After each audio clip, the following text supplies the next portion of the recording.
Be sure and tell them Large Marge sent ya.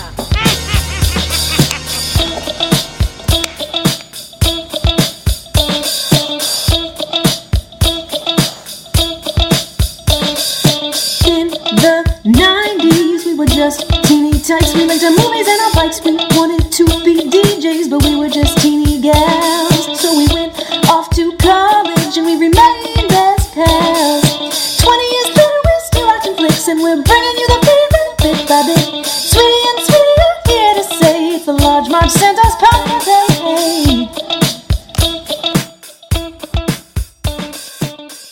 I want to tell you my secret now. I see dead people.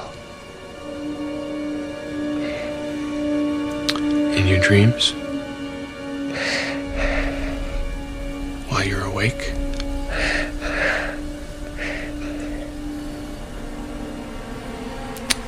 Dead people like in graves and coffins? Walking around like regular people. They don't see each other. They only see what they want to see. They don't know they're dead. How often do you see them? All the time. They're everywhere. Guys, welcome to the Large Marge Sent Us podcast, your favorite podcast where two sweetie sisters talk about movies that shaped their childhood. I'm Sweetie with an IE. And I'm Sweetie with a Y. Today we're wrapping up Sweetie's selections. Oh, man. You know, it's been a good run. I've really enjoyed not having the stress of having to pick the movies, so thank you very much. Why is there stress? It shouldn't be a stressful situation. Like it should be stress. fun. It's not stress, but it's just like, is this going to be good? What mood am I in? I don't know. That's your problem. You can't be thinking about what the movie, if it's going to be good or not for other people. You got to think about you. I know. Do you want to watch the movie? Then watch the movie. I know, that's true. But I'm glad we've gotten a lot of your picks, for these last couple weeks. So I know. Thrilled. I had dozens. Thrill and a half. Thrill of my life. Biggest thrill of my life. Thank you. And so, Sweetie with a Y, what was your final selection for your greatest hits?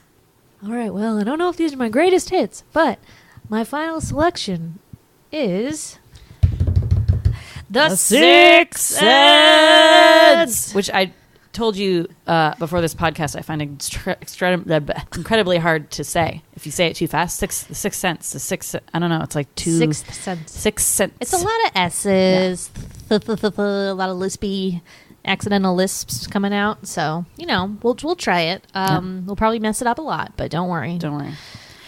Sixth Sense, directed by M. Night Shyamalan. Wow. Good old M. Night. I thought this was his first movie. It actually wasn't. What? I know. He hit this weird one before this. I only know this because I looked at the IMDb with Rosie O'Donnell. What? Yeah, I know. I was like, wait. I don't even believe that for a second. Yeah. And then he had some other one, I think, too. But obviously, first movie that caught a lot of buzz. I mean, tons of buzz. Got nominated for Oscar for Best Picture. Toni Colette was for Best Actress. Haley Joel for Best Supporting, Best Story. So I don't think it won any. But it was nominated for 6 Oscars in 2000. So pretty cool. Totally cool. And started this, M.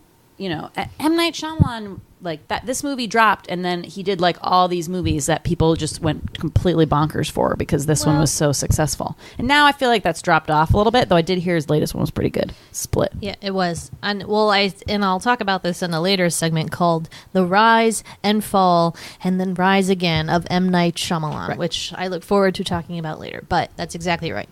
This movie was like, wow, he's so great. And then his next movie came out and they're like, this is pretty great too. And then it was just like stinker for everybody. Yeah. Because he just got caught up in the twist. Yes. He always needed a crazy twist at the end. You'll probably talk about this, but then it became too predictable. And people were going in thinking that every movie had one, which it did, but then sometimes the twists were dumb, right? Well, they were never really predictable, I don't think. I can't think of any that I was like, yep, definitely, yep. knew they hated water the whole time. I knew it. But like, you know, if you're going into his movies that there's that a you twist, but that's that. not that's just like his director style, I guess. Okay. I don't know. But it just got annoying to be always relying on that. But we'll talk about it. So what would you say 1999 this was? Yep. So I remember our older sister Liz made us watch this movie. I think we rented it from Blockbuster. Woot! Good old Blockbuster. I believe people in attendance were me, mother, and our father. And that's it. And Where Liz. the fuck was I? I don't think you were there. You were probably hanging out with your friends, doing something fun. I was in high school, so I would have been like really cool and doing like really cool high schooler things. There you go. Or I imagine I wasn't there either. Totally. And it was really great, and it terrified the shit out of me. I think I had seen scary movies, but not really. Like, I feel like I was still obviously in my I'm afraid of everything stage, especially scary movies. So I don't know how I made it through this, but I did somehow. Liz, wonderful Liz, older sister Liz, decided a cool gag would be to go to the bathroom in the middle of the movie and then open up all the cabinets in the kitchen. And then when the movie was over, awesome. little Andre would go into the kitchen and be like, "Oh my God, that crazy mom goes with her slit wrists is in there throwing open the cabinets." Real mean. I knew exactly what it was when I went in there, though. I wasn't like, "Ugh," but it was a little like, "You bitch." No. That was my memory. That's my memory. Okay, so I don't remember when I saw this, but I guess I didn't see it with my whole family. But I did see it maybe a little bit later because I think once you guys saw it, you're like, oh my God, you have to see this movie. We can't tell you anything about it. And this was a time where you could still have movies like this, where basically, like, if you didn't go see it in the movie theater and you didn't force someone to tell you what the twist was, you like really wouldn't know, because like the whole spoiler concept that we have online right now like really destroys a lot of the surprise angles and the movies with a twist angle, which are always really fun. And I was trying to think of other ones that we know of that like have this twist, non M. Night Shyamalan. So maybe like while we're doing this podcast, try to think of some. Okay. Cool game for later, guys. Yeah. So, and I obviously loved it. I was obsessed with it when it first came out because the twist was really cool. And then obviously something like this, once you find out that he's dead, it's one of those movies that you want to... You forgot to do the spoiler alert! He's dead. One of those movies where you want to immediately go back and watch it again. See, okay, like how, now that you're watching it with this. And also interesting that like... After the first time you watch this movie, you'll never like be able to unknow the secret. So it's like you enjoy it differently every other time after, though. Isn't there another movie that we watched similar to that where we were talking about it? Where like even if you know it, the funnest part about the movie is rewatching it, knowing the twist. Yeah, so you can notice all these things. I'll find it. Okay. I know it was recently though. Yeah. And I agree. I was also extremely terrified of this movie. I did not watch a lot of scary movies as a kid.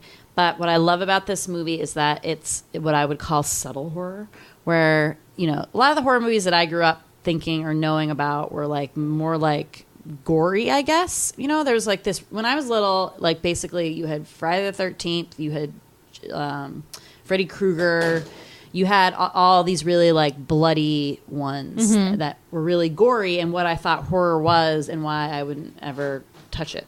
And it freaked me the fuck out. But these ones are so enjoyable because they're like scary, but like not. And by I mean scary, but not kind of, I mostly mean jump scares, right? I feel like this movie is like so well known for a couple good jump scares, which I do love. Yeah, and I think that my definition of horror has always been very expansive, and yours maybe like what you were just saying was a little narrower, but I still find this to be incredibly scary, not just because of the jump scares, but because of so much of the emotion and the implications and just the way that Cole is so scared and you can like feel it in his bones, like it's really vivid. I find that to be really scary, and no one being able to help you, which in a way actually is a lot like mental illness, which I'll talk about also later. But it's just, I just love everything about this movie. And when I got older, I really came to appreciate it for those kinds of things. I think that the acting is especially great. I think Haley Joel Osment really peaked with this one. God, nothing like peaking when you're 9. sucks. But he does such a good job, and like you really think that he's terrified, and like his shortness of breath and like all of it is just so good. Toni Colette, oh my God, I love her so much. She was only 27 when she did this movie. I think she's so good in this, and she's like a single mom. She's like pretty badass, willing to like beat up a bitch for her son. Yep. I love her. You know what? Whenever I see Toni Collette and stuff, because I find her very like almost like a chameleon. She's like a different. I don't know. I don't know. Like she's so different in every role, which is like, oh my God, she has such range. Obviously, that's a really sign of a good actor. But I always forget she's fucking Australian, I know. and it's like a Christian Bale thing where it's like when you hear her real accent, you're like, what? Because it's like It's I just don't so- know. it's just so Flawless. impressive. Yeah. And like, I guess I know she was it Muriel's Wedding or something Yeah. is the one she came to. Like, it was an Australian movie that she kind of came to fame in. And so obviously she's Australian in that. But like, I always saw that in the movie store. It was like Me too. one The of cover. the, yeah, one of the covers. She's Must have like in been- a wedding dress. Like, Yes. Yay! Yeah. Oh my God. Is that weird? Anyway. Good times. Bruce Willis, he does okay. He's not. I wouldn't say he's like a breakout like acting moment for him or Yeah. anything. I don't like Bruce Willis in serious drama stuff. He's more of my action hero kind of guy. Oh, I thought you were gonna say comedy because I love him in a comedy. Look What who's other talking. comedies? Look We who's can't talking. see him though. But it's like the humor in his Yeah. and his voice and stuff. Actually, I prefer him voicing a baby Yeah. in like every role. He's whatever. You need to Good be one. a baby. But yeah, Bruce Willis, and yeah, it's good. It's good stuff. Anything else? And some, surprising turns from two people who I Oh, put in the right. Instagram story. Misha Barton, you'd eventually see her in the OC, but, had a great role in this. Also, her peak, I think. Also, exactly. Like, best performance I've ever seen her do. She just Sorry, got worse as an Misha. actress. I Like, know. what the fuck? And then Donnie Wahlberg, like, what the fuck? Like, What the fuck? Why didn't he become a Mark Wahlberg, a instead of successful drama actor? I think he's better than his brother. I mean, this is like an amazing. Did he get fucking nominated scene. for anything? I for don't that? know. That would be like for me. That I don't know. Like best supporting. You know how you can be on screen Yeah. for like 5 Yeah. minutes. I think the record's like 5 minutes. Judi Dench and Shakespeare in Love. So you can have performances like that. So that would have been amazing if he was nominated because it was really good. It was fucking and amazing. He also lost 43 pounds. So like that in itself, you're like, here's an award. He's like basically Christian Bale. I know. And after this, it's like, okay, what's your next great movie, Donnie? How about asshole cop in this B movie? Like, how about Was that asshole what it cop was? in this? B I don't know movie? what he Yeah, did. Look at his IMDb. It's all shitty movies, and Okay. he's like cop, in all of them. It's fucking horrifying, and I'm really upset about it. And I need this wrong to be righted. Maybe he's Stat. like a shitty agent or something. And like, I don't know. Did Mark sabotage him and like gave him a shitty agent instead of a good agent? I don't know. I Probably. don't know how you go from this when someone's like, okay, wow, that person like actually has talent to then just doing stupid movies. I don't know. Like not picking the Maybe right he didn't wanna projects, do them. I don't know. drugs, like who knows? And obviously, like everyone knows, Donnie Wahlberg also was in New Kids on the Block. So like really he is more talented than this brother in like many ways. Though I guess Marky Well, Mark he had his also own thing. had his own Yeah. band thing. Okay. Don't That's you dare weird. talk about Mark That's like that. weird that they both had like 80s bands and 90s bands like shit and then Yeah. they went into acting after. Yeah, who are these fuckers? Watch the Wahlburgers. What deal with the devil did they do, sweetie? I love that phrase. They made a deal with the devil. Yeah, but he's great in this. That scene is fucking awesome. Again, like we said, unrecognizable. There's no way in a million years you'd be like, that's Donnie Wahlberg. It looks nothing like Donnie Wahlberg. It's fucking crazy. It's crazy. crazy. And I love when he freaks out. Oh my god, me too. So good. Yeah, good times, good times. So I guess let's just start talking about it because I feel like I'm going to talk forever about this movie because I love it. Right. I guess that means it's time for Sweetie Synopsis. Yeah, sweeties. Keep moving, cheese dick. That's probably not one that lines that a lot of people are going to remember from this film, and I did not remember it. But when it got said, I like laughed hysterically. Cheese dick? Why Ew. was that guy a cheese dick? don't What does know. that mean? Just like- is it because they're from Philadelphia and it's like a play on like a Philly cheesesteak or something? like cheese dick is like smelly, like a smelly Ew, dick. who is a cheese dick? That's what I thought of when he said it, but I like Philly cheese dick better. Oh my god, that's pretty good. It's anyway. So to remind you, it's like when Bruce Willis sees like the guy who's like trying to put the moves on his wife, and she kind of turns him down. So he sees like the guy walking away, and he's like, "Keep moving, cheese dick." That guy would have a cheese dick. He was. He looked like he gross. did. Anyways, Totally accurate, Bruce. okay. Good job. Back to the synopsis. Malcolm Crowe is a child psychiatrist living in Philadelphia, Pennsylvania. He's doing great work. He's getting awards. He's helping people, sweetie. Or is he? Because when he and his wife go up to their room for a little nookie, bad news, there's a really skinny guy with dirty underwear in the bathroom. And wait, time out. And he had just won this big award, right? For like helping he was getting kids. awards. He was Oh, getting you did? awards. Okay. Celebrate. Missed that part. Sorry, I wasn't listening to you per usual. So this guy with the dirty underwear is like, you. Was he like a drug addict? Is that why he was so dirty? I mean, like you probably turn to all kinds of things to get rid of these fucking asshole ghosts.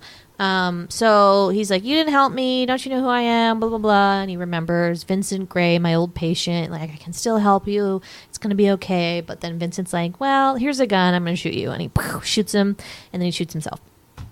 Cut to the following year or the next fall. Malcolm is looking up the case on his new patient, Cole. Forget his last name. But he is a 9-year-old boy, possible mood disorder, shy, draws weird pictures, weird kid shit. So he's like, I'm going to go meet this patient. So he does. He right away notices he's a little unusual. Why is he a little unusual? So tell me some about his unusual things that Cole does. Well, little Cole wears glasses with no frames in it. Pretty cool. Big watch that isn't his, it's his dad's. Skips school every day, most days, and goes to the church and Unusual. plays like little games like in between the pews. He just seems like really upset all the time. Like he's always on edge and kind of like constantly, like his normal is just frightened all the time. He's 100% like frightened every day. Seems like a sweet boy, but like something is up with him. Like, what is it? Is he being abused? Is somebody hurting him? His mom seems pretty cool. She can't be her. But, we don't know. So, meanwhile, Malcolm's trying to figure this shit out. He gets closer and closer to Cole to try to find out more. He finds out he has a secret, but he doesn't want to tell him. Meanwhile, Malcolm's relationship with his wife isn't going so well. They seem to not be talking at all. And that's sad. She's on depression medication, so fuck. She's sad, guys. Anyways. So, Cole goes to a birthday party, and there's an incident in the tiny closet, which we'll talk about. But Cole has to go to the hospital, and they're like, "Oh, we see these bruises on your kid. Did you hit him?" And she's like, "What? What the fuck are you talking about?" She gets so upset. Obviously, she didn't hit her child. She fucking loves Cole. Yeah, she loves him so much. But Malcolm goes to him in the hospital, and then Cole's like, "I'm ready to tell you my secret now," and he does. And his secret is, I see dead people. Whoa. I mean, Malcolm keeps it together. He's a trained professional. Or, I observe dead individuals. I observe deceased individuals was what the original line was going to be. I don't believe that. That's super clunky and strange. Well, it's a first draft. You don't know how you want to word it quite yet, so you just stick what it actually is first. I don't know. Well, he literally just swapped out all the lines with simpler. Well, yeah, because that's for what those you do. things. Natural conversation here is not that. So, whatever. But interesting. Yeah, so he sees dead people, and Malcolm's like, okay, interesting. So from this moment, when Cole reveals this secret, we are now given a glimpse of what Cole's life is like. Turns out, you guys, it's fucking terrifying because these fucking ghosts are all over the fucking place. They're mad as hell, and they're fucking scary. I don't know what ghost course they took that was here's what you do if you want someone to be nice to you and help you. Scare the shit out of them all as much as you can. I don't know. But it's fucking nuts. Okay, and then, so Cole's theory is that these are ghosts who, first of all, don't know they're dead. And for the most part. For the most part. I think sometimes yeah. They do. And then they're angry, they always seem angry to him, yes. right? So in a lot of cases, they actually can physically hurt him. So that's why he had the scratches on his back, or one time his sweater was all ripped up and stuff like that. I mean, for more information, see Ghost, the scene where the scary ghost in the subway teaches Pat Swayze how to throw things. Yeah. Well, I mean, and we can go into this when we go into questions, but it's just if they're defining ghosts as basically people who don't know that they're dead and have unfinished business, which is sort of always the standard ghost thing, right? Mm-hmm. Unfinished business. But okay, for instance, one of the first thing he sees, so like Sweetie said, once you find out that he can see ghosts, like you now, before it gets revealed, you never see what Cole sees. But then it switches to you can see that what he can see. So you do see all these like dead people walking around. Or in one case, like he's at school, and the school used to be a courthouse, and they used to hang people. So it was like people being hung from the rafters, all like bloody and beat up. What was their unfinished business? And how are they going to talk to him? See, these are questions I have for later. Well, nobody knew about that was a place where they hung people, so there's probably some like dark business there. Maybe they're maybe innocent. he wanted to expose it. Maybe they're innocent or something. Maybe. Seemed pretty lousy. Why'd you hang a fucking child along with the parents? Like that seems like wacky whack. Don't come back. I don't think we hung people in this country though, but who knows? What? Anyway, yes, we did. That's like all we did. No, Salem witch trials. Hello. Yeah, but this. Well, I guess that could have been that long ago too. What else did we do? I don't fucking know. Electric trick wasn't invented yet. I don't know if we had the death penalty, but I guess so. Of course we did. I just don't know this kind of history, guys. This I'm place sorry. was fucking nuts. Are you kidding? All they did was kill people. It was like insane. Anyways, okay. So we see the dead people now. Yeah, we see dead Yeah. people. It's terrifying. I did not ask for this power, but we were given it. So then Malcolm's like, I gotta spend time with my wife. Things are getting worse. Sorry, I can't be your doctor anymore, Cole. Like, shitty fucking thing to do.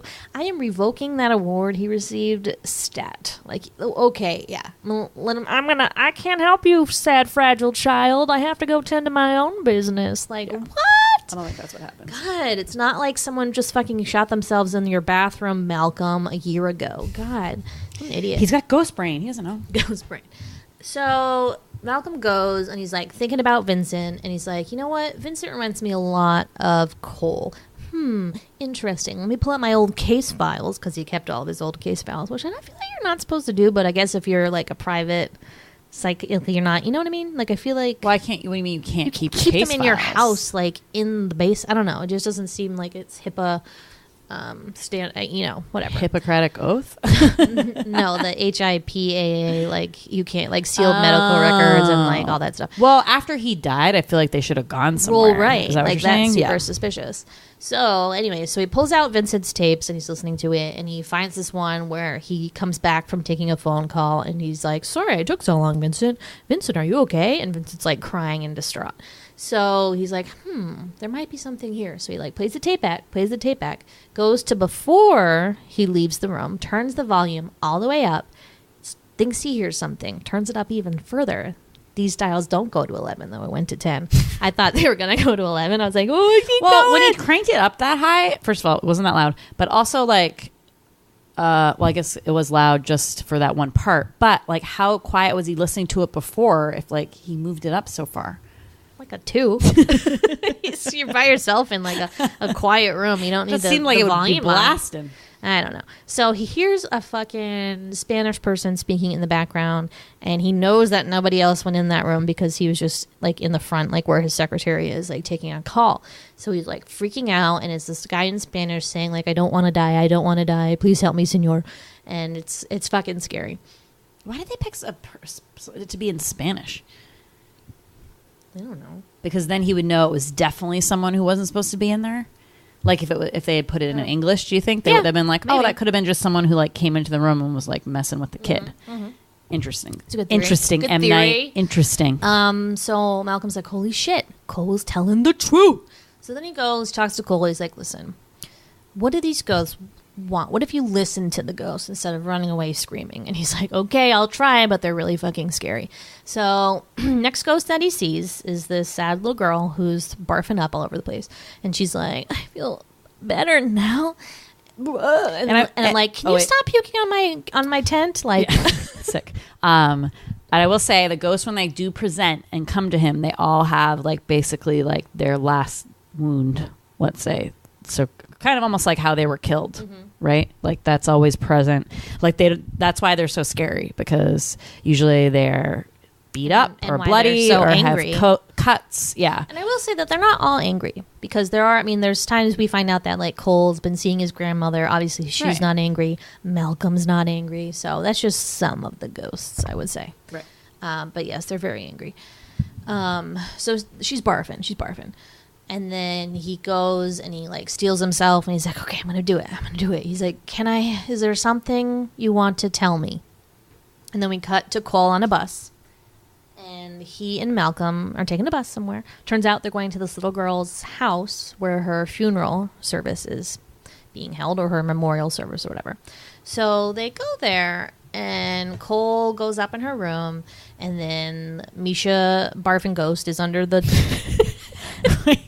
You call her Misha Barfin on purpose? Misha Barfin Ghost. I didn't even realize that it was like a play on Barton. That's amazing. I know. It just came to me. Why is that smart? She grabs his leg and she like pushes him in this box. Still looking scary as fuck, I should point out. Like where's the smile, Misha? He's gonna help you out. Be like, hi, I'm so glad you can make it. Here's this box. Like instead of being like, here's a box. Someone was spiking her tab with Drano. Exactly. So it's a box. He gives it to her dad. Her dad chooses now is the great time to watch this weird VHS tape that a little boy slipped me at the funeral. So he puts it in. It's his daughter doing a puppet show. He's like, oh, this is so cute. Oh my God, I'm so sad. I miss her so much. And then everything stops and she puts the puppets away and then pretends to be sleeping. And then who Sweetie and I think is the stepmother. I just feel like that's correct. There's no way that could be their mom. Like, that's fucked up. But like, not to say it doesn't happen, but it seemed to me that they were doing like a stepmother feeling. I don't know. I always had that feeling too, and I don't know what made me feel that way. I thought it was something that one of the people says, like when they're going around and kind of like eavesdropping on all the people at that, like who's at the memorial thing. And there's like, I feel like there's something that one of the people says that makes you think it's like a stepmother situation. Oh yeah, like because mom died or something. Yeah, but also I think why I used to think that was because I didn't understand when I was little or younger and watched this, like that there's a thing such as Munchausen syndrome. I thought she was like evil stepmom trying to get rid of the kids because she wanted them like out of the way. So that's why I thought it was a stepmom. Me too. But now I'm not sure. It could have been. No, it's Munchausen's by proxy. Yeah. So the stepmom comes in with a bowl of soup, puts it down, goes out of the room, comes back with a tub of Drano. And she's like, la la la la la la la. Like, do that shit in the bed. First of all, don't do that shit. Number one, but like, if this crazy bitch is going to do that shit, why didn't she do it in the bathroom? Like, what? Risk her way? I don't know. It's just some shady there was, shit. Like a nanny cam. No, but like the little girl could wake up and see. Yeah, like that it just seems like seemed weird. You know, she's a Munchausen. How do you say that? Munchausen by proxy amateur here. Like she doesn't know what the fuck she's doing. Apparently, but also like don't kill your kids. Yeah. So So the dad's like, oh my God, my wife is a bitch. Sorry, one more thing. And I do think, like, that's why, like, the mom is, like, or the stepmom is, like, semi-upset. Like, I don't think she was, like, totally faking because I think she's doing it, like, the whole point of that illness is because, like, you want attention, right? Mm-hmm. Exactly. And I think she didn't think it would, like, kill her. But, like, bitch, you, like, drink Drano for 2 years in your soup, you're gonna die. I mean, I think, like, the eventual realization is that. But then, I mean, there's another little girl. So, like, one of the really creepy parts is that somebody's like, I heard the little one's fallen ill, too. So she obviously moved on to the little one. So fucked up. Yeah. But don't worry, guys. It's over because the ghost, Misha Barfin, did it. She got what she needed to be done. She can rest. Her soul is at ease. Cole tells her little sister, like, your sister looks out for you. Don't worry. Here's this little creepy jester puppet thing she wanted you to have. Good times. So Cole's problem basically now is solved because he knows how to talk to the ghost and how to make it seem like they're not as scary and how to really help them kind of move on. So, chapter done. Malcolm, on the other hand, here we go. He walks into the house. Cole's like, hey, try talking to your wife while she's sleeping, dude. It'll totally work. And I'm like, does that work? Like, pretend he's not a ghost for a second. If you were sleeping and I was like, hi, sweetie, I just wanted to tell you that I love you very much and blah, blah, blah, blah, blah. Like, you would be listening? Like, thank you. Yeah, I guess that maybe was not his, talking like, back, but... Yeah, but she did talk back because it was, like, maybe, like, the ghosts more like came to her in her subconscious, and then she was able to answer and communicate with them through that. Suppose. You know what that reminds me of? Remember this episode from Clarissa Explains It All, where she needs to learn her lines for a play like in one day, and then her dad's like, just fall asleep listening to the lines. I did that, and I learned all my parts. So she's like, okay. So she does it, and she like knows some of the lines, but then, oops, I guess the tape had like part of Peter Pan on it or something. So then she knew all these other fucking lines instead. Or was it Ferguson who like taped part of it, like put other things in it? No, I think it just like by chance happened to be that. And then she's like, what do I do now? And the solution is like sticky notes. And she put sticky notes like all over her costume and like under her skirt. Crazy. Oh, God, I love that show. But anyways, yeah, so they have a little chat, and then his wife's like, why'd you leave me? And then she drops something on the floor. It's his wedding ring. He looks down. He's like, oh, I'm not wearing my wedding ring, but she's wearing both of her wedding ring. And then is like, what the fuck?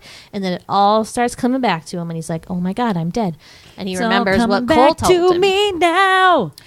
I used to be alive, but now I'm dead as a doornail. I was going to say that. Wow. Yeah, so he did. He really did. So he's been dead this whole time, you guys. Turns out he's been wearing the same crinkly gray shirt this whole time and a sweatshirt on occasion. Who knew? And my question, which I wrote down but then struck out because it got answered by the end of the film. Good job, M. Night Shyamalan.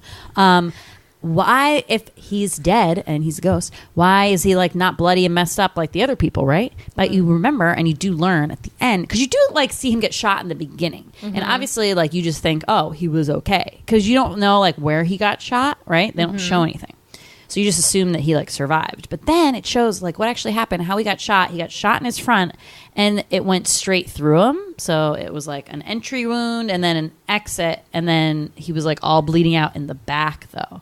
So he did have like a wound the whole time he was like hanging out with Haley Joel, but couldn't see it because it was in his back. But also, ghosts only see what they want to see. That's true. So it was there the whole time, but he just didn't want to see it because he didn't see it that way.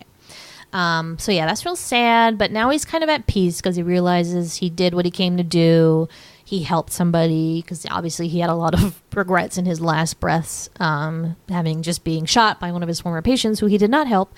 So all is good. So then he kind of like drifts off to the heavens, I guess, and releases his wife and is like, everything will be better tomorrow. And that's it. And then Cole tells his mom the truth, and then they have a moment, and everything's great. Everything's great in Philadelphia. Yeah, that's it. Woo! Yeah, pretty simple when you come down to it.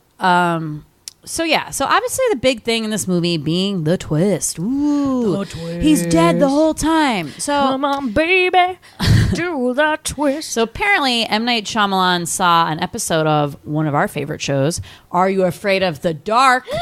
Where actually one that we're not familiar with, which is kind of interesting. I feel like it was one that I always skip over. I always be like, I hate this one. So it's one with kids, and it's like a brother and sister, and like one of the siblings is dead and they don't know it, and they find out at the end, right? So like, yeah, like cool concept, like faux show. And then a great reveal because, like I said before in the beginning, like it's awesome to watch this movie again and realize, wow, like he totally was dead. And it's like almost like kind of what the theme of the movie is, or what, you know, the ghosts only see what they want to see. Like you realize like you only see what you want to see, or almost more like how the director like cleverly makes you almost like the sleight of hand trick that he did in the movie too. Very like, good, sweetie. Very good. You know, using these subtle ways to take your eye off what is the obvious. Because when you watch this all again, you're like, oh my God, how did I not know he was dead? You know? So that I think is like really the brilliance for this movie and me, and for me, and then how it's kind of was like created in this first movie that M. Night Shyamalan did. And then I think, like you said, he tried to kind of keep that up, and it just was never as successful. And then it just got too dumb. Yeah. Like he's just like running out of ideas, and he's like, okay, what do we got? Plants. Just like the plants did it. I don't blame you. Like I don't blame him for running out of ideas. That's exhausting. Right, but like M, you don't need to. You don't need to do a twist every time. Just let the movie speak for itself. But well, he thinks people need that and want it. It's like it's sometimes. Kind of true. That's the cruel truth. Is that would we like a movie that hit one of his that did not have a twist? Would we then complain about it not having a twist? Will we ever be satisfied? I don't know. Turns out, yes. And I'll talk about that more in a bit. But yeah, so this, I mean, the thing that is most obvious to me after going back and rewatching it is the nobody else talks to Malcolm thing. Yeah. Which, I mean, you notice when you first watch it, I think, from what I kind of remember. But you just think that it's like, oh, his mom's so upset that she has to have her son talk to a psychiatrist, so she's not talking.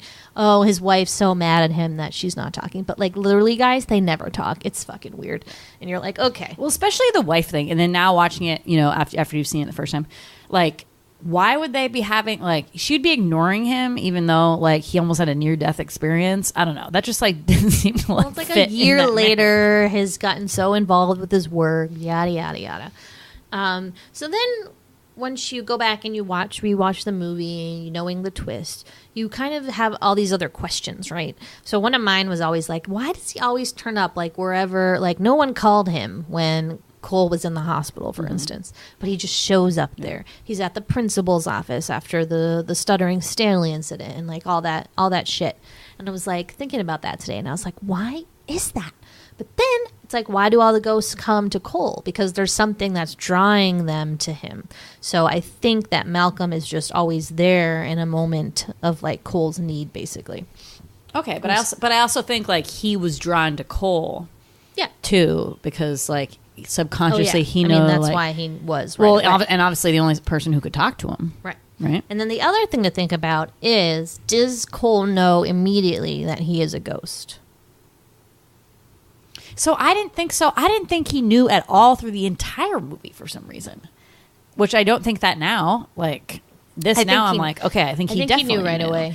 And I think that's why he says, like, you're the only one who can help me, because I think he knew, like, he could understand on that level because he was a ghost. And he's basically telling him, like, the story of him in the hospital, and he's like, some ghosts, they don't know they're dead, blah, blah, blah. But why didn't he just come out and be like, hey, dude, BT dubs, that's not the way to help someone. That's not the way to help someone. I think he needed to find it out on himself. Okay. So I was going to say. Okay, yeah. So I think Cole knows right away, just because he's extra scared. Like the first time, like he looks at Malcolm when he leaves his door, like in the morning, and puts on his glasses, which I think are to him like some kind of like safety mechanism, like his red tent that like keeps ghosts away or like protects him in some way. So then he runs off. So he's obviously saw Malcolm and is like, not another fucking ghost, and like gets it out of there. But the interesting thing is that Malcolm goes into the church, which I'm assuming Cole's always in the church hanging out because the ghosts don't come in there. But, like, how would he know Malcolm is a ghost? Because, like we said, there's nothing, like, he's not gross looking. And there's nothing about him that, like, screams ghost, where it's, like, clearly every other ghost that you see, he sees, like, is very scary. They say they don't have full-on conversations with him. But see, I don't think it's every ghost, though. Like, the bicycle woman was just standing around, like, looking, like, fucked up. But she was obviously very hurt. Like, it's obviously they had to make it so Malcolm, like, wasn't all bloodied up and nasty, or else, like, we would know. I think maybe... I don't know. Maybe he didn't know. Maybe he did know. Maybe he didn't know, but then found out. Yeah. But my thing is that wouldn't his mom have told him that he was seeing a psychiatrist and that he was going to be sitting in his fucking house when he got home and that he'd be taking his sessions in our house? Like, she would have told him that. And I think that, if any... I mean, Cole's a smart kid, so I think that, if anything, when he sees him in his house is the moment that he realizes it. I agree. And yeah, so I think he knows. I mean, he's a smart kid. Yeah. He knows. But yeah, that twist, crazy. I don't particularly remember being like, oh my God, when I saw this when I was little, but I thought it was like a bigger moment. I didn't remember it being like, again, like kind of subtle, where he just like sees she had the wedding ring, his wedding ring the whole time. And then he realized he didn't have his on anymore. And for some reason, like that really makes him realize that he's dead. I don't know. I remember it being like a bigger thing. And I thought for some reason, Cole told him. See, I'm like totally making up parts of this movie again. Oops. Crazy. Okay. So I'd like to jump right into scariest scenes, of which there are a lot. But the ones that stick out the most to me are, I guess in order. Yeah. So the tiny closet. Okay. So I didn't realize until I saw Paranormal Activity 3 in the movie theater that I also have a latent fear of tiny closets. I find them very distressing. We had a couple in our house, those like little ones that there was one under the stairs, and then the one in your room, the one in my room with like that go into the attic. Yeah. But I mean, we didn't really have an attic, but like crawl space. Yeah, it's like a crawl space or something. Like, why do we have this tiny door? Is it for a ghost demon midget? Like, I don't know. So I hate them. And this tiny door is especially menacing because it's really old looking and wooden, and you're like, okay, something bad is in there. So the scariest part about this scene is that it's prior to when Cole reveals his secret, so we don't see the ghost. However, we hear the ghost. And it's a man in a closet, and he's very upset, and he's like, hello, is someone there? Like, please let me out, please let me out. And in this viewing is the first time I heard him say, I didn't take the master's horse. Yeah. So, oh my God, this is like a slave or a servant or something fucking locked in that closet and died. Like, oh my God. It just really freaked me out. And then Cole gets fucking pushed in the closet by those asshole kids, and the ghost like beats him up. Is that the way to get help? I don't think so. He was angry. I know. But that part is just really scary, I find. Just because of the not knowing. A lot of times, and I find the most effective horror movies, like when we talked about Jaws, are the things that you don't see. And so this is a really good example of that also. Next up, the woman in the pink bathrobe who Cole is taking a pee. And the camera is like far enough away that we see a bit of the hallway as well. And he's peeing, and he like finishes up, and then somebody walks by, and it's like the music cue that happens when this is like really cutting. It's like a string or something. Yeah. It's like ding. Oh my God. I do remember being like really fucking terrified when I watched this part, because that was really the first scene that was really the first scariest scene of this whole movie, if you think about it in that way. So like when I was watching it for the first time with my parents and Liz, I was like, well, this is a pretty suspenseful movie, blah, blah, blah. And then you're like, oh my God, it's a horror movie. And then you get like so freaked out all of a sudden. Right. Because all these scary things start happening. All the other stuff was like kind of creepy, let's say. And then this really comes out of nowhere, because I think he waits to do the first jump scare so far in that you kind of don't think any are coming. You're like, oh, okay, this is just going to be like a creepy movie. And it's just going to like have this like creepy vibe. But there's not going to be jump scares, and like, which are really like the most effective for me for horror movies. Like, it's my favorite thing. I love it. I think they're a cheap shot, and I think it's a really obvious. It depends on how many you do. Form of fear, but I think it's how many you do. You can't overdo the. Yeah, I mean, I just like, and for me, I just like the fear to like speak for itself. So like, I like the quieter. I mean, that's the only thing that really scares me, are jump scares. So. I know, but is it really scaring you? But it's artificially scaring you because you're just hearing a loud noise, so you're jumping. You know what I mean? Like, I don't think you're actually scared. I think it's just like a physical reaction. Right. Okay. But so you're saying if that noise wasn't present, obviously it wouldn't be scary. Exactly. Okay. Interesting. Yeah. So yeah, that one, and then he goes in the kitchen and all the cabinets are open, just like in the beginning, which is actually another really good scene, very reminiscent of Poltergeist, where the mom like leaves and then comes back and all the cabinets are open. Why do ghosts open cabinets? What's up with that? Well, it's just this one ghost who was like a angry housewife whose like husband hit her and like didn't appreciate her, so she committed suicide. So she's like freaking out. She's like, "Look what you made me do!" And she's got these cuts. It's really scary. Yeah. But the fact that I think what also is scary about this is that Cole is like, Mama, because he thinks it's his mom, because from behind she kind of looks like Toni Colette, and you're like, oh, it's just his mom.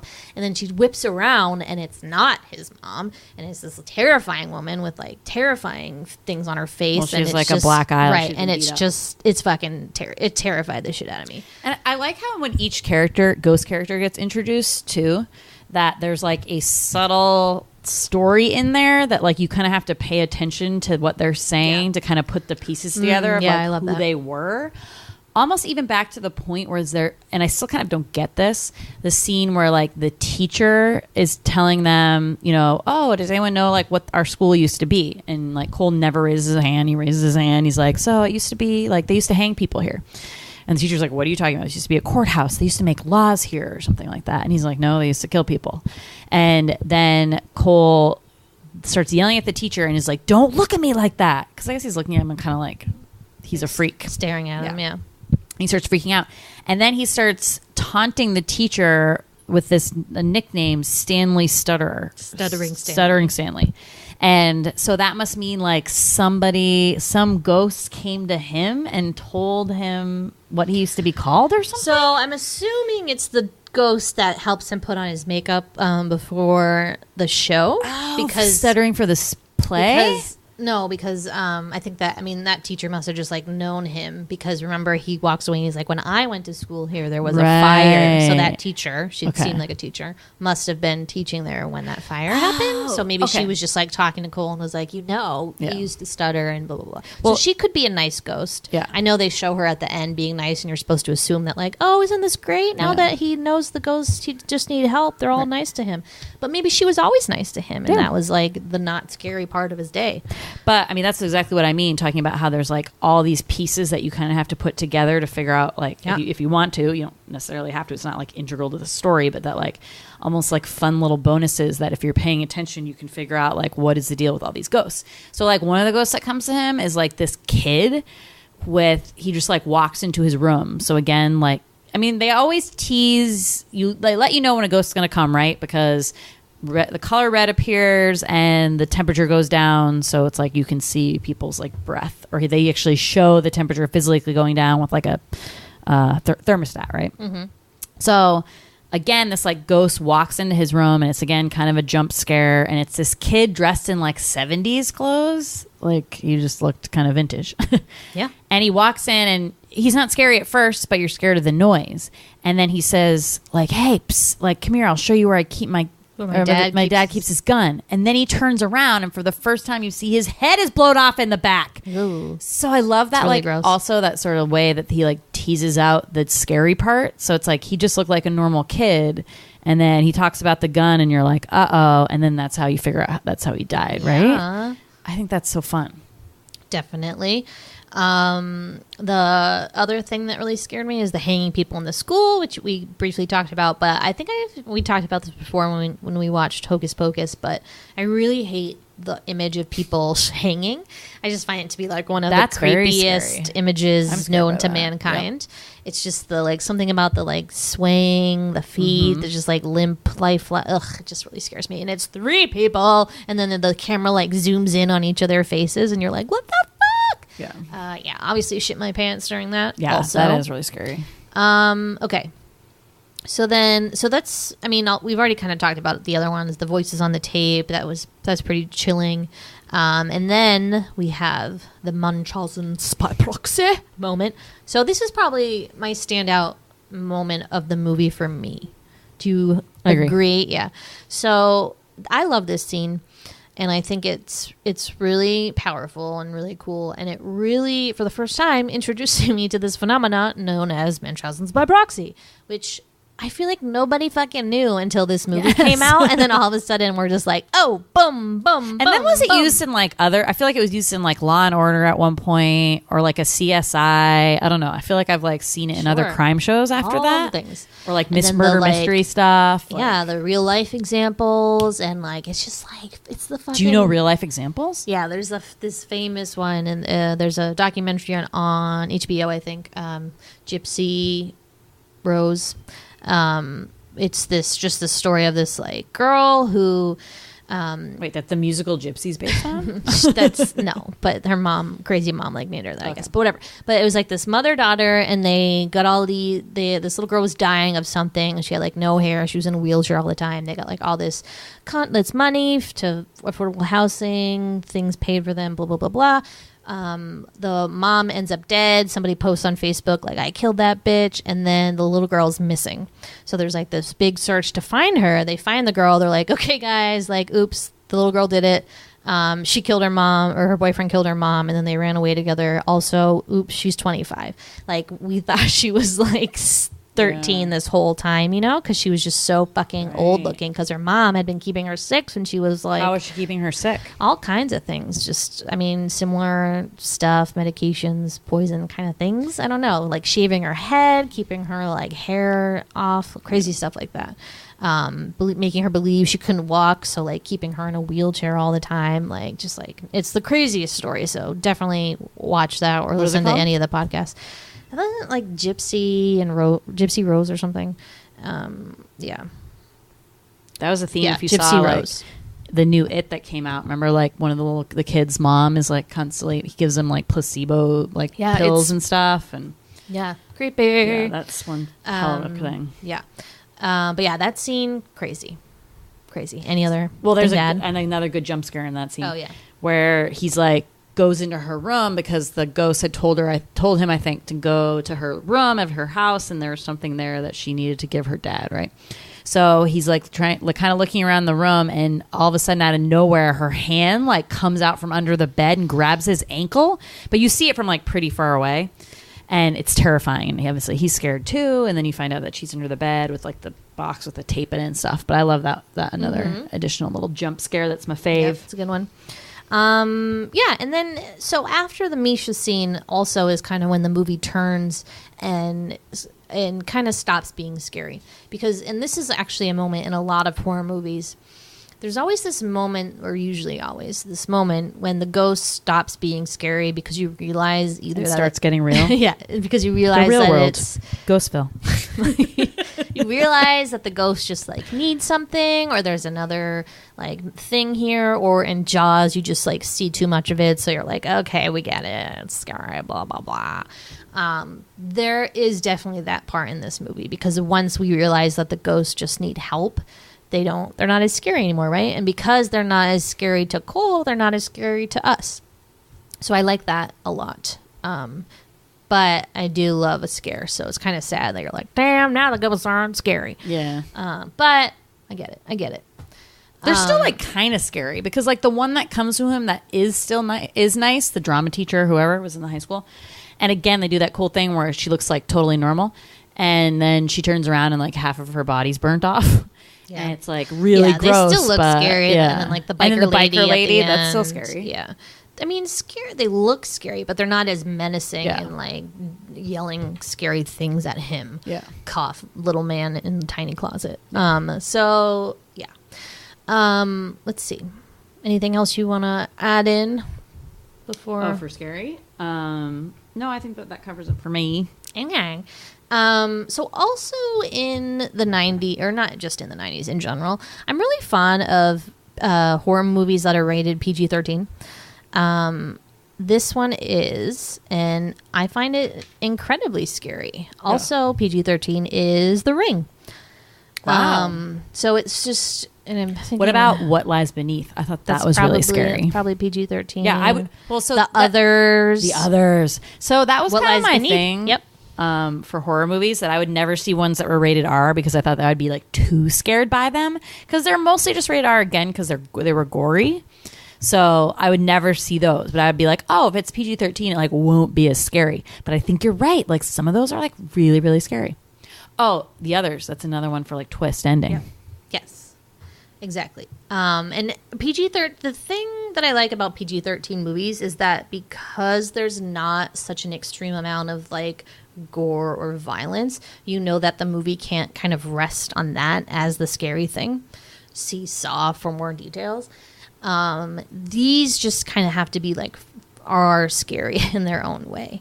They're scary scenes, but because they don't have violence, they're like not dubbed as scary, quote unquote. But Right. I think it's like the opposite. I think they're more scary because they're scary on their own and not because of this like extra thing of gore and violence, you know? Yeah. Which has always been something I've preached throughout my years. Yeah. But I this just is think- probably the finest example, I think. Oh, totally. And I think ghost ones especially are like, for me, the most successful, because I've talked about this before, just in terms of what I think is scary. And for me, it has to be like real life, like could happen kind of scary.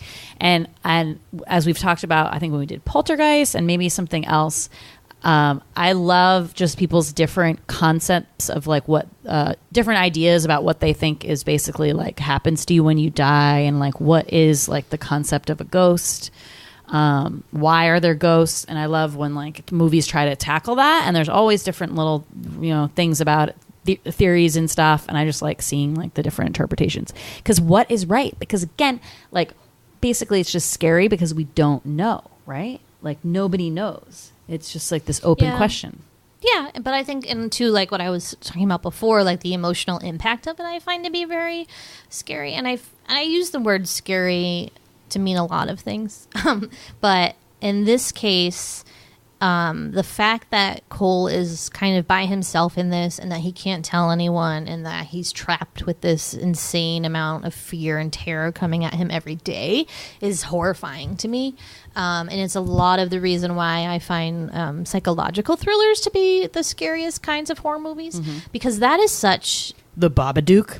Yeah, that is such a different kind of terror because it's internalized, and there's this, I mean, as somebody who has a mental illness, knows how scary it is to be kind of like a prisoner of your own mind, and feel things that nobody else can feel except you, and nobody you feel at times can help you with it, and because you're alone in this. I find that to be one of the more chilling aspects of this movie. And I really value that in this film. Question for you.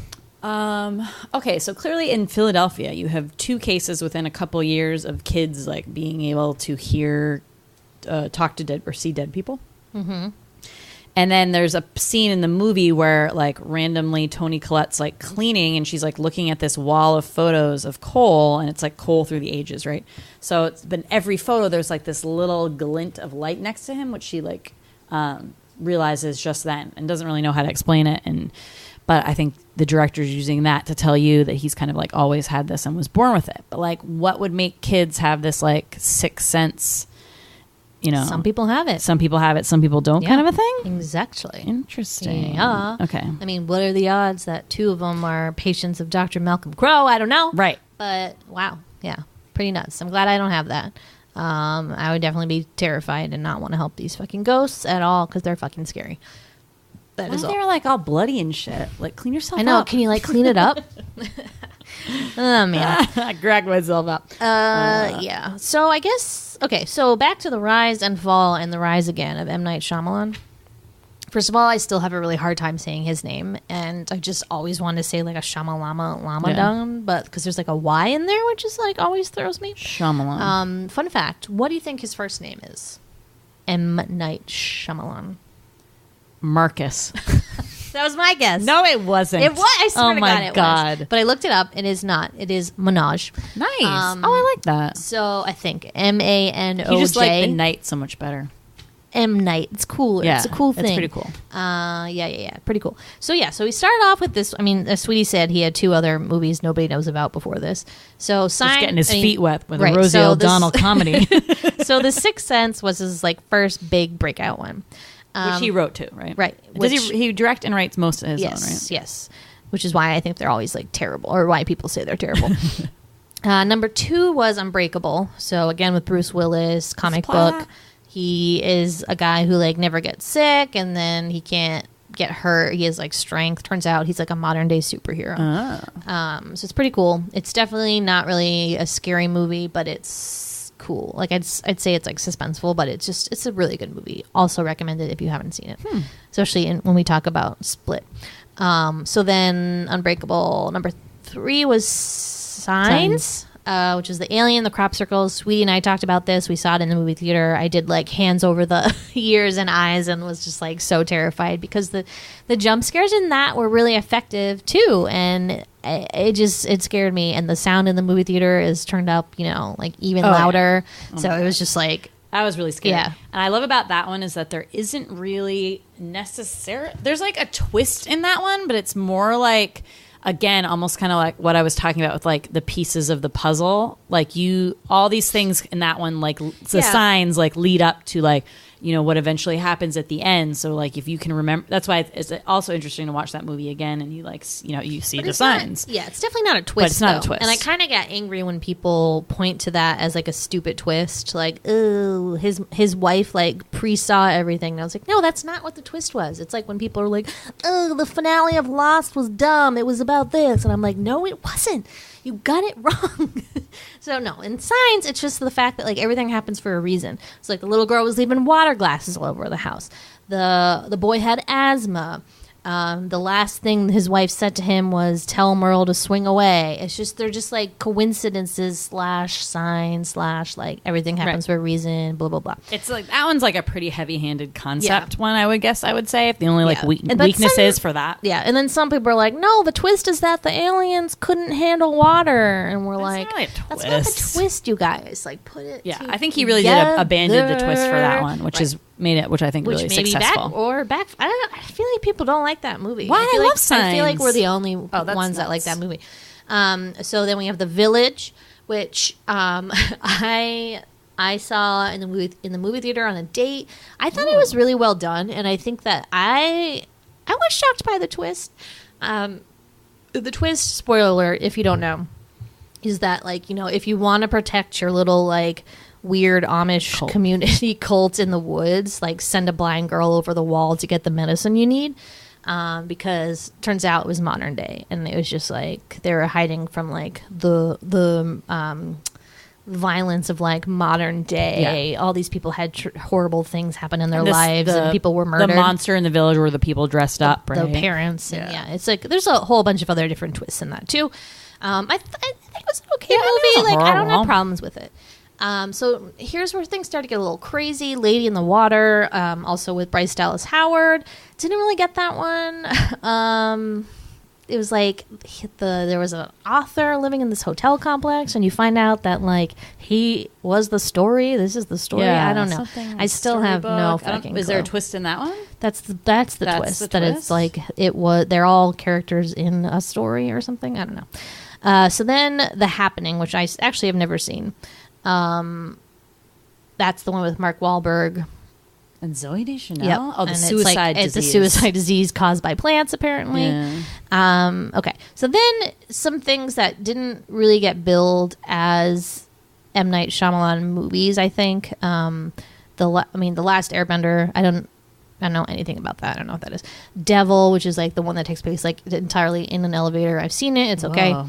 After Earth, that movie with Will Smith and his son. I completely forgot about that one. And then The Visit. Did I see that? I don't know anything Two about siblings. Oh, I heard that was good. And then most recently Split. So Split, a lot of people talked about as like really his return, like, okay, he's back, because they think that he like relied less on the twists and turns and more just like on the movie. So I'm not going to spoil the ending of Split here, but I will say that there is a twist. It just happens like in the end credits. So it doesn't really like count as a twist. Is that good though? It's so good. Is it scary? And it's so no, it's not. It's just like so cool. I can't even. I want to watch that. It has my boyfriend in it. James McAvoy. I don't think he'll be your boyfriend me. after. No. Really terrifying. He's good at being terrifying. Performance by that guy, I'll tell you. Really good movie though. Highly recommend it. Oh, wait, that's the one where like people girls get kidnapped, right? Yeah. Okay. He's like split personalities. Okay. But really good movie. Highly recommend. All right. Did I have anything else? What about, let's talk about the rise and fall of Hojo, or otherwise known as Haley Joel Osment. Hey Joe? Hey Joe. Who's Hojo? I just like read the initials, like Hojo. Okay. Hojo. All right. Yeah. So Haley Joel Osment, by this time he was 9 when he filmed this, but he actually started out like much younger. His first movie being Forrest Gump, little Forrest in Forrest Gump. Oh my God. So adorable. He's like a little puppet child. Like a Muppet child. Like, is he real? Is he a real little kid? Oh my God, he's so adorable. Cute. And you can tell even that, like, what a great, like, a fantastic child actor, you would have to say. I mean, that guy is like, I mean, obviously, like you said, hit his peak in this one, but like, to have that sort of ability when you're a little kid and like you can barely read. I mean, I'm sure he's like a prodigy and he could read, but anyway, so little Forrest, adorable. Bogus, and remember we talked about this in another podcast where it's like Gerard Depardieu is like his imaginary friend. He like draws him, and then his parents die in a car accident, and then he like has to go live with Whoopi Goldberg or something. And he is like his little imaginary friend. Oh my God, it's adorable. Oh, it's so adorable and so sad, but so good. He was the voice of Chip in Beauty and the Beast. Oh yeah, I knew that. Awesome. And then he did this. So then it was like huge. Got, if you get nominated for an Oscar and you're under the age of 10, like what the fuck? Get out of here. Like awesome. He didn't win, but obviously huge.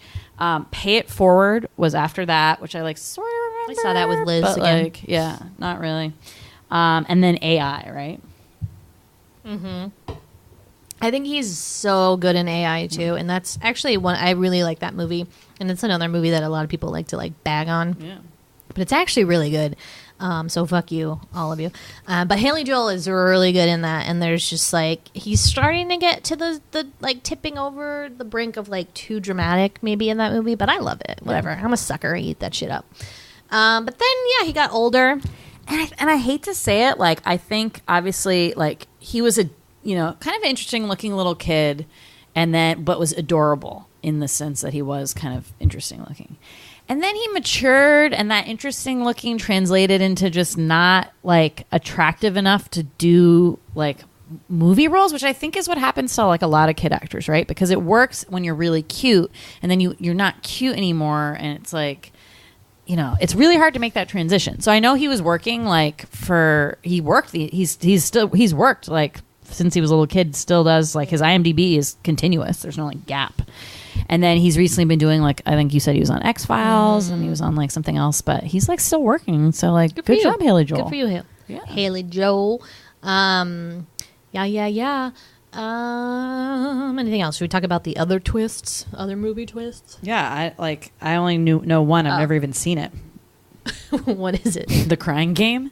The Crying Game. Da, na, na, So that one being, spoiler alert, the guy is a man. Yeah. We should just say this is a spoiler alert for like all of these. So if you don't want to hear If about, you have not seen this movie that's 30 years old, like it's not a if you spoiler have not alert. seen any of these movies, whatever, we're going to talk about them. All right. So I had a lot. You can probably think of more. You've just if been you give me thinking of more these? time. Yeah. When we're, I probably oh have my more. God, good for you. First of all, like any murder mystery is basically a twist. It's basically an example of this. See Psycho. I'd say that's definitely a twist. Yep. Memento, which Sweetie just saw like a year ago. Oh, that was a good one. So there's that. There's the others, which you mentioned already. They were actually the ghosts. I like that movie a lot. I think that's a really good movie. Fight Club. Oh, yeah. Turns out Brad Pitt didn't exist. Whoa. No. Soylent Green, which is another really good movie and is science fiction, but it's on like Charleston Heston. It's the like kind of future where we're like running out of food and they're giving us like packaged food instead of like real food. And then he finds out that like the Soylent Green is like all the dead people that have died and they're like repurposing their bodies for food. Sick. Yeah, it's really gross, but really, really good movie. And then I had a bunch of other ones, and then promptly forgot them and forgot to write them down. But I know there's tons. Like I love a good twist in a movie, and a lot of movies actually you'll find these days kind of have a twist, right? Because movies like who's the bad guy, like Wonder Woman, there's a twist in that. Like who was the bad the god Mercury or whatever that was that it or Ares? Yeah. Yep. No, that's Roman. Was it Mercury? I think it was Mercury. I feel like you're right. That's Roman. Ares is Greek. Okay. Well, I feel like you're right that there's a lot of those ones where it's like the person who you thought was the good guy is actually the bad guy is like kind of like the most famous twist, right? Mm-hmm. So it's like, what's that James Bond one when you realize like his girlfriend like is actually like Casino a Royale. terrorist. Oh, that one too. But wow, that's a plot of a lot of James Bond. Because then there's one, and that's the one that has Stockholm syndrome, where she was like kidnapped, and she was like one of his love interests, but then she was on the guy's side the whole time. That's like why he doesn't trust women. Yeah, yeah. And then like you said, Casino Royale. So like that's like always something, right? I feel like Mission Impossible, we just saw that. I feel like those there was always a lot have a of twist those of some kind kind. things. Yeah, that's like a big one in that one. Even the first one where it's like John Voight is like the person. Yeah, Minority Report. Ooh. There's all kinds of twists and turns, guys. Good times. I love a good twist. That's you know what? That's interesting about the others too, because when did that come out? Couple years after this. I was right in college, around the same so it would have time. been like maybe 2000. Okay. So that's funny that I had no idea like that was the twist for that, even though like should have seen it coming. But 2001. Yeah, so it would have been 2 years later. I don't know. I think it's a lot harder to see that one coming, because they the other side of that is that like the humans look like ghosts Yeah. to them. And everyone was really Slash to pale us. anyway. Yeah. Because it was England. Right, yeah. But the sad thing is that after The Sixth Sense and after the others, every book I read, I'm like, they're dead. They're dead. They're dead. Is that the twist? They're dead. I knew it. They did. It is still a lot of twists for things, kind of. But it's always something I keep like my eyes out for, right? I'm always like, it smells like dead person. They're probably dead. Yeah. And like we watch a lot of mysteries now, so I feel like we're really good at spotting shit now. So I feel like we're very rarely like surprised, which is too bad. I mean, you know, like I said, like God we're damn in it. like a spoiler society right now. We're so smart. We're so spoiled with spoilers. It's a lot of spoil. So much spoil. Spoil sports. And I do think it's interesting that he gets kind of lambasted for doing, you know, his thing is being these twists when like literally every horror movie has a twist in it. You're right. A lot of movies have twists in it. Like Scream. why? Right. So like the bad guy reveal is always a twist. I'm just Mom? confused why we're putting so much anger on him for like always doing that. Like I don't it's know. fucked up. It's I fucked up. hope he can come back. I miss that. He's back and he's got more movies again, which I don't. I mean, I obviously telling about it now, but like if you know what his next project is, it kind of like spoils what the twist. What in is it? Split was. I'm not going to say it on the air. I'll tell you after. I wanna see But Split. everyone's really excited about that. So yeah, I think he's back. Good for you. Gonna be And way. good job. And I like that he does little cameos in all his movies. Very like. Oh, I was going to mention that. Very Hitchcockian. Hitchcockian. Yeah, he was good in this one. The one in Signs I find like super odd though, and that his like role in that is so weird to me. It's such a big role, but not. You're like, oh, I'm the guy that like hit his wife and killed her. Like, whoops. And then he's like in his car. But are you thinking of because in Scary Movie 3? That's what I'm thinking of. They do like a spoof on that, and he's like, I just wanted you to know I killed your wife. Like, and one of the aliens is in my kitchen. But then he like puts the car, and then the real science he puts like he backs out of his car driveway and drives away. But in Scary Movie 3, he like guns it like it's like in Drive, and he's like still drunk or something. It's like it's awful, but like it's hilarious. And I forget the guy who like plays him, but it's just oh my god, we've talked about this before, you Gotta guys. watch that clip after. Scary. We need to watch all the clips, but Scary Movie 3 is the greatest fucking movie I've ever Is seen. Anthony Anderson in that? Yes, so good. That's why. Also, what's her face? Regina Hall, who's like in a lot of funny things. Kevin Hart is the my little guy. friend. Unbelievable. Oh yeah. I think that guy's him. Yeah. AJ Nadeau. Yeah. Yeah. So good times. Whew. Wow. Anyways, lots to say. Could talk forever. Really love this movie. If you haven't seen it in a while, definitely rewatch it. Yeah, it's nice. Turn out the lights. Wait for a stormy day. Yeah. It's a good time. It's a really good time. Anything else, sweetie? No, I'm done. Thanks. That was a good time. Cool. Enjoyed that. Great. I don't think I'm able to sleep. I'm too scared. Oh no! Don't worry, your cat will protect you. That Yeah, dog, fat though, chance. that little sweet puppy, he didn't do much. He didn't do much to protect him. I will say that. He ran away. I was scared. But he was really sweet. So, anyways, thank you guys for listening. You can find us on Twitter at the Sweetie Club or on Instagram at Large Marge Sent Us. Thank you for listening. Bye. Bye.